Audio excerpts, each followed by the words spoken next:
নমস্কার বন্ধুরা, welcome to money trees Bangla. Money trees বাংলাতে আপনাদেরকে অনেক অনেক স্বাগত। মোটামুটি যেটা আমার চোখে পড়েছে সেটা হচ্ছে যে স্টক মার্কেট নিয়ে যারাই এই ইউটিউবে আছে বা ইউটিউবে ভিডিও করছে, বেশিরভাগই যারা কথা বলছেন তাদের বেশিরভাগই পার্সেন্ট আমি দেখেছি যে সবাই তো ব্রেকআউট স্টক নিয়েই বেশি আলোচনা করে, বা ভালো ব্রেকআউট স্টক কী হতে পারে, ব্রেকআউট স্টক হলে কোন স্টক কিনবো, কোন স্টকে কি করব, এই সব নিয়েই সবাই কিন্তু বলে। কিন্তু এমন কোনো আমি দেখলাম না যে যারা কিছু বলছে যে কোন স্টক থেকে আমরা দূরে থাকবো বা কোন স্টক আমাদের কেনা উচিত নয়। তাই আমার মনে হলো বা মনে করলাম আপনাদের সঙ্গে এরকমও কিছু শেয়ার আপনাদের সঙ্গে আলোচনা করা উচিত, যে সকল শেয়ারগুলোর থেকে আপনাদের এই মুহূর্তে দূরে থাকাটা খুবই বেশি প্রয়োজন বা খুবই বেশি দরকার। তাই আপনাদের জন্য আজকে আমি কিছু শেয়ার নিয়ে এসেছি, যে শেয়ারগুলো থেকে অতি অবশ্যই আপনাদের এখন অন্তত দূরে থাকতে হবে বা দূরে থাকাটাই উচিত হবে। কারণ এই স্টকগুলো চার্টেতে আমার একদম ভালো লাগছে না। এই স্টকগুলো এখন যে জায়গায় আছে সেখান থেকে আরও প্রায় 30-40% মতো কারেকশান দিতে পারে বলে আমার মনে হচ্ছে। কিছু কিছু স্টক তো ওয়েল নোন স্টকও আছে, যে স্টকগুলো অনেকেরই হয়তো পোর্টফোলিওতে আছে। তাই বলবো পুরো ভিডিওটাকে দেখতে এবং পুরো অ্যানালিসিসটাকে দেখতে যে আমি কি বলছি, তাহলে আপনাদের খুবই সুবিধে হবে যে কোন স্টকগুলো আপনি আপনার পোর্টফোলিও থেকে দূরে রাখতে পারবেন বা কোন স্টক থেকে আপনি বেরিয়ে যেতে পারবেন। ওকে বন্ধুরা, তাই আপনাদের কাছে এই জন্যেই এই ভিডিওটা করা। তাই সবাইকে রিকোয়েস্ট করব আপনারা প্লিজ ভিডিওটাকে পুরো শেষ অবধি দেখুন এবং কোন স্টকগুলো থেকে আমি দূরে থাকতে বলছি সেইগুলো একটু দেখুন এবং কেন থাকতে বলছি। ক্লিয়ার? তাহলে চলে আসি এবার আমরা মেন স্ক্রিনেতে। মেন স্ক্রিনেতে এলে আমরা দেখতে পাবো প্রথমেই আমি যে স্টকটা এখানে দেখিয়েছি সেটা হচ্ছে নাইকা। এই স্টকটার নাম শোনেননি মার্কেটে এমন কেউ আছে বলে আমার মনে হয় না। মোটামুটি তবুও যারা না শুনে থাকেন, যাদের গার্লফ্রেন্ড আছে বা বান্ধবী আছে তারা তো শিওর শুনেছেন এই কোম্পানিটার নাম, সেটা হচ্ছে নাইকা। তাই বান্ধবীকে গিফট দিতে পারেন ঠিক আছে, কিন্তু নিজের পোর্টফোলিওতে কোনোভাবেই এই স্টকটাকে রাখা উচিত হবে না আমার বলে মনে হয়। ঠিক আছে? তাই আপনার এই স্টকটা নাইকা স্টকটা চার্টটা দেখুন, চার্টটা দেখলে আপনারা বুঝতে পারবেন কি পরিমাণ ডাউন ট্রেন্ডে আছে স্টকটা। তাই যত তাড়াতাড়ি পারবেন এই স্টকটা থেকে যদি কোনো ডেড ক্যান বাউন্স আসে, তাহলে অতি অবশ্যই রিকোয়েস্ট করব এই স্টকটা যদি কারোর পোর্টফোলিও থেকে থাকে তাহলে অতি অবশ্যই এই স্টকটা থেকে একবার বেরিয়ে যান। ওকে, এরপর যে দ্বিতীয় স্টকটা আমরা দেখব সেটা হচ্ছে ক্লিন সায়েন্স। ক্লিন সায়েন্সের চার্টটাও আমার খুব ভালো লাগছে না। ক্লিন সায়েন্স জবে থেকে এসেছে বা জবে থেকে এখানে স্টক মার্কেটে লিস্টেড হয়েছে, প্রথম দিকে পয়সা দিয়ে থাকলেও পরবর্তীকালে কিন্তু এই স্টকটা আর সেভাবে পয়সা দিচ্ছে না বা চার্ট খুবই এর খারাপ হয়ে গেছে। ওকে, একে আমার মনে হচ্ছে আরও মোটামুটি একবার 1000 টাকার কাছাকাছি বা 1100 টাকার কাছাকাছি কিন্তু এই স্টকটা একবার আসতে পারে।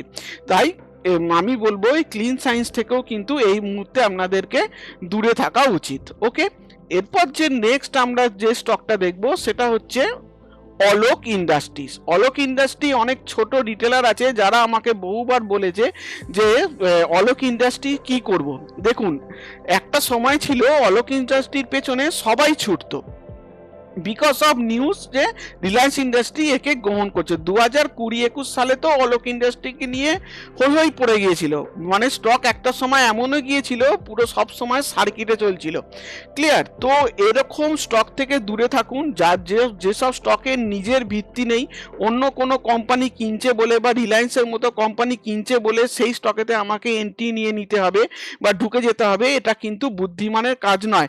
আপনি রিলায়েন্স রিলায়েন্স শুনুন, রিলায়েন্সকে নিন, কিন্তু কোনোভাবেই অন্য কোনো স্টকেতে বা অন্য কোনো অনামী স্টকেতে ঢুকবেন না। যে রিলায়েন্স মতো স্টক কিনছে বলে যে আমি ঢুকে যাব, সেটা কিন্তু একদম করবেন না। ক্লিয়ার? এরপর যে স্টকটা দেখবো আমরা সেটা হচ্ছে বিসিজি, ব্রাইটকম গ্রুপ। এটাও আর একটা স্টক যে স্টকটা অনেক রিটেলারের মুখেতেই শুনতে পাওয়া যায়। এই স্টকটাও মোটে ভালো স্টক নয়, এর ফান্ডামেন্টালও খারাপ আছে এবং তার সঙ্গে চার্টও তো খারাপ। ক্লিয়ার? তো এই স্টক থেকে অতি অবশ্যই আপনাকে দূরে থাকতে হবে, এটা কিন্তু বলে দিচ্ছি। তাহলে এখনো পর্যন্ত যে স্টকগুলো আপনাকে বললাম সেগুলো হচ্ছে নাইকা, ক্লিন সায়েন্স, আচ্ছা, অলোক ইন্ডাস্ট্রিজ আর ব্রাইটকম গ্রুপস, এই স্টক থেকে দূরে থাকতে হবে আপনাদেরকে। ক্লিয়ার? আরও যদি কিছু স্টক আমরা দেখি, সেটা হচ্ছে আর একটা স্টক যেটা দেখি, সেটা হচ্ছে এশিয়ান স্টাইলস। এশিয়ান স্টাইলস বা এশিয়ান গ্যানেটো স্টক নামটা শুনে থাকবেন। এই স্টকটা থেকেও কিন্তু আপনাদেরকে দূরে থাকতে হবে। এই স্টকটার চার্টও আমার ভালো লাগছে না। এই স্টক চার্ট কোথা থেকে আজকে কোন জায়গায় এসে গেছে দেখুন। যদি যারা চার্ট দেখতে জানেন বা টেকনিক্যাল অ্যানালিসিস জানেন, তারা তো অতি অবশ্যই এখান থেকে দূরে থাকবেন। কিন্তু যারা প্রথম জানেন না, এই মার্কেটে এসেছেন, কেউ যদি আপনাদেরকে কিনতে বলে দেয়, তাহলে অতি অবশ্যই বলবো কিন্তু এই স্টকে ঢুকবেন না, বা এই স্টকেতে এন্ট্রি নেওয়াটা বুদ্ধিমানের কাজ হবে না। এবং এর একটা কর্পোরেট গভর্নেন্সেরও প্রবলেম আছে, যেটা পরে একটা সময় ধরা পড়েছিল। ক্লিয়ার? তো এই জায়গা থেকে দূরে থাকুন। এরপর যেটা আমরা দেখবো সেটা হচ্ছে সারেগামা। সারেগামা স্টকটা অনেকেই মাথায় শুনে থাকবেন, বা অনেকেই বলেছে, মানে অনেকের ভালো মানে ভালো মুখে কারো শুনে থাকবেন যে স্টকটা ভালো লাগছে বা ভালো জায়গায় আছে, এখানে বাই করতে পারেন বা এন্ট্রি নিতে পারেন। কিন্তু এই স্টকটার যে চার্টটা বলছে, এটা একটা ডেড ক্যাট বাউন্স বলা হয়, ডেড ক্যাট একটা বাউন্স এসেছে। এই বাউন্সটা দেখে ভাববেন না যে স্টকটাকে আপনাকে পয়সা দেবে, বা আপনি এখানে ঢুকে গিয়ে মানে এখান থেকে পয়সা কামিয়ে নেবেন, বা স্টকটা এখান থেকে ঘুরে গেল। এটা কিন্তু কোনোদিনই নয়, কারণ স্টকটা লং টার্ম চার্ট বলছে ডাউন ট্রেন্ডে আছে। তো এই চার্ট যতক্ষণ না ঠিক হচ্ছে, ততক্ষণ কিন্তু আমরা এই স্টকেতে ঢুকবো না। আরও একটা যে স্টক দেখুন, কতগুলো স্টক আপনাদেরকে দেখাচ্ছি, এই স্টকগুলো লিস্টগুলো আপনাদের সামনে রেখে দিন। এবং যদি আমার এই কাজটা ভালো লেগে থাকে, আমার ভিডিওটাতে অতি অবশ্যই লাইক দিয়ে আমাকে একটু উৎসাহিত করবেন, কারণ আমি চাই আপনাদের স্টক মার্কেটে পয়সা তৈরি হোক, পয়সা শেষ না হয়ে যাক। ক্লিয়ার? তো আপনাদেরকে যে স্টকগুলো আমি দেখাচ্ছি এবং তার সঙ্গে তার চার্টও দেখাচ্ছি, এগুলোকে লক্ষ্য রাখুন, যে আমার মনে হয় এই স্টকগুলো থেকে কিন্তু আপনাদের অতি অবশ্যই দূরে থাকা উচিত। সেকেন্ড মানে আরেকটা যে স্টকটা আমি দেখতে পাচ্ছি, সেটা হচ্ছে কৃষ্ণা ইন্ডাস্ট্রি। অর্থাৎ কৃষ্ণা ইন্ডাস্ট্রি নয়, এটা হচ্ছে আপনার Krishna diagnostic centre. Krishna diagnostic থেকেও কিন্তু আপনাদের দূরে থাকা উচিত। এর যদি ফান্ডামেন্টাল কেউ দেখেন, তার তো দেখে মনে হবে যে বা এই স্টকটা তো ফান্ডামেন্টালি মোটামুটি ভালোই লাগছে, কিন্তু চার্টেতে আমার একদম ভালো লাগছে না। ফান্ডামেন্টালি খুব যে হাইফাই তা নয়, কিন্তু চার্টে তো একদমই ভালো নয়।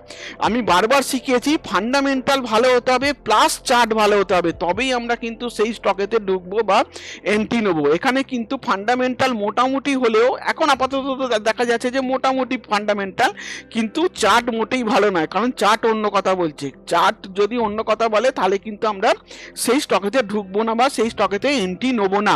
তাই কৃষ্ণা ডায়াগনস্টিক সেন্টার থেকেও কিন্তু আমাদেরকে দূরে থাকতে হবে, আপনাদেরকে দূরে থাকতে হবে। এরপর যেটা দেখবো সেটা হচ্ছে কার্টেড কোম্পানিটার নামও হয়তো আপনারা শুনে থাকবেন অনেকের মুখে। অনেক নিয়ে যখন এর প্রথম আইপিও আসে, তখন এটাকে নিয়ে খুব হইচই হয়েছিল, তাই এখন আইপিও লেভেলেরও নিচে চলে গেছে। তো বি কেয়ারফুল, কিন্তু এই জায়গায় স্টক একদম এন্ট্রি নেবেন না। ছোটোখাটো ডেড ক্যান বাউন্স যদি কারোর পোর্টফোলিও থেকে থাকে, যদি ছোটোখাটো বাউন্স আসে, সেখান থেকে বেরিয়ে যাওয়ার চেষ্টা করবেন, এটুকু আপনাদেরকে বলতে পারি। এরপর যেটা বলবো সেটা হচ্ছে স্টার হেলথ কেয়ার। এটা হচ্ছে আর একটা স্টক, যে স্টকটা মানে অনেক সময় টিভিতে শুনে থাকবেন যে কেউ না কেউ রেকমেন্ড করছে। তো ক্লিয়ার? তো এই স্টকটা থেকেও কিন্তু আপনাদেরকে দূরে থাকতে বলে আমার মনে হয়। কেন? শুধু চার্টটা দেখুন কি অবস্থা। ওকে, মানে এ তো শেষ বলা চলে, মানে জাস্ট একে মানে কিছু মানে বলার নেই। মোটামুটি এই স্টকের যে চার্ট বলছে, এ 400 450 টাকা বা 300 টাকারও মুখ হয়তো একবার দেখাতে পারে বলে আমার মনে হচ্ছে। ক্লিয়ার? তো এরপর যেটা দেখবো আমরা, সেটা হচ্ছে পেটিএম। মানে বহুবার বলেছি আমি, আমার এমনি নর্মাল ভিডিওতেও আমি বলেছি যে পেটিএম এর মতো শেয়ার থেকে দূরে থাকুন। আগেও বলেছি, এখনও বলছি। ঠিক আছে? তো এইখানে চার্টটাও যদি আপনারা দেখেন, পেটিএমের চার্টও ঠিক সেম অবস্থা, খারাপ অবস্থায় হয়ে আছে, মোটেই ভালো লাগছে না। মানে যদি পারবেন বা এরকম কোনো যদি বাউন্স আসে, এরকম কোনো বাউন্সে বেরিয়ে যাওয়ার জন্য চেষ্টা করুন, এটা আমি বলতে পারি। ঠিক আছে? মধ্যখানে এদের খবর এসেছিল বা এখনো খবর মার্কেটে আছে, সেটা হচ্ছে যে ওরা বাইব্যাক করতে চলেছে। এবার বাইব্যাক কীরকম করতে চলেছে, সেটা হচ্ছে টেন্ডার রুটে না করে সরাসরি মার্কেট থেকে বাই করবে। এটা কিন্তু বাইব্যাকের ঠিক একটা ভালো প্রসেস নয়। তাই পেটিএম এর মতো স্টক থেকে কিন্তু আপনাদেরকে দূরে থাকতে হবে। যে লাস্ট নট দ্য লিস্ট, পেটিএমটাও বলে দিলাম আপনাদেরকে যে এরকম স্টক থেকে দূরে থাকুন। তাই বারবার বলছি, যে স্টকগুলো আপনাদেরকে এখানে দেখালাম, সেই স্টকগুলো চার্টটা একবার ভালো করে দেখে নিন, এবং সেই স্টকের পুরো মানে লিস্টটা আপনাদেরকে দেখাচ্ছি আর একবার ভালো করে। পুরো লিস্টটা একবার দেখে নিন। এই স্টকগুলো আপনাদের মানে অ্যালার্ট দিয়ে দিচ্ছি যে এই স্টকগুলো থেকে এই মুহূর্তে ইমিডিয়েটলি দূরে চলে যান বা দূরে থাকুন। এরা কোথায় যাবে বা কোথায় চলে যাবে তা বলতে পারবো না। অনেকটাই এদেরকে ডাউন ট্রেন্ডে মনে হচ্ছে এবং অনেকটাই ডাউন ট্রেন্ডে এরা আছে। এবার একটা ঘটনা আছে যে দাদা বা স্যার আপনি তো এবারে শুধুমাত্র কিছু যে স্টকগুলো থেকে দূরে থাকতে হবে সেই স্টকগুলোর কথাই বললেন। যদি কিছু স্টক এরকমও থাকে যে স্টকগুলো আপনার ভালো লাগছে বা আপনি এন্ট্রি নিতে বলছেন, সেরকম স্টক কিন্তু এখানে দেয়া যেতে পারে। সেটা কিরকম? সেটা হচ্ছে দেখুন, যদি এখানে কোনো স্টক আমি আপনাদেরকে রেকমেন্ড করতে চাই বা বলতে চাই এই মুহূর্তে, কিছু তো স্টক আপনাদেরকে দিয়েছি। দেখুন মানে আমি আমার ইউটিউব চ্যানেলে যেসব স্টকগুলো আপনাদেরকে রেকমেন্ড করেছি সেখানে এই মানে টোটাল চার্টটা এখানে আছে। প্রতিটা স্টকই এখানে দেখতে পাবেন। যে কটা স্টক আপনাদেরকে আমি ইউটিউবে বলেছি মোটামুটি এরা ভালো মতোই রিটার্ন দিচ্ছে বা ঠিকঠাক মানে পয়সা দিয়েছে বলে আমার মানে আপনারা পাস্ট হিস্ট্রিতে গেলে দেখতে পাবেন। যেখান থেকে রেকমেন্ড করেছি প্রায় বেশিরভাগ স্টকই আপনাকে 5 to 10%, কিছু কিছু স্টক তো 20-30% পর্যন্ত রিটার্ন দিয়ে দিয়েছে। ক্লিয়ার? এই 1 মাসের মধ্যে, 1 মাস 15 দিন 20 দিনের মধ্যে। ঠিক আছে? এখন এই মুহূর্তে যদি আমাকে জিজ্ঞেস করেন বা করেন যে এখন আপনার মানে কোন স্টক ভালো লাগছে কিনা বা ঠিকঠাক স্টক ভালো লাগছে কিনা, তাহলে আমি এখানে দুটো স্টক বলতে পারি। একটা মানে মানে পিএসইউ কোম্পানি, সেটা হচ্ছে ONGC, oil and natural gas corporation. ওএনজিসির মানে চারটা আমার বেশ ভালো লাগছে। ওএনজিসির চারটা যদি আপনাদেরকে একবার দেখাই তাহলে আপনারা দেখুন।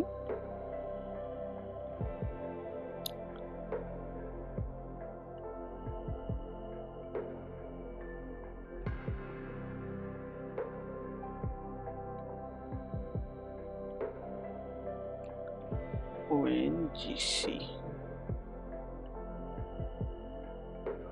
ওএনজিসিটা ভালো লাগছে আর গেলটা ভালো লাগছে।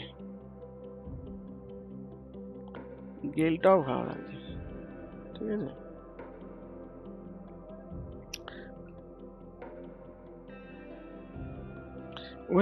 ওএনজিসি চারটা দেখুন, সুন্দর একটা কিন্তু আস্তে আস্তে রাউন্ডিং বটম প্যাটার্ন তৈরি করছে, দেখতে পাচ্ছেন। ঠিক আছে? তো এই স্টকটা আমার মনে হচ্ছে যে এখান থেকে মানে আপ টু বাজেট মানে কিছু ভালো মতো রিটার্ন এখানে দিয়ে দিতে পারে।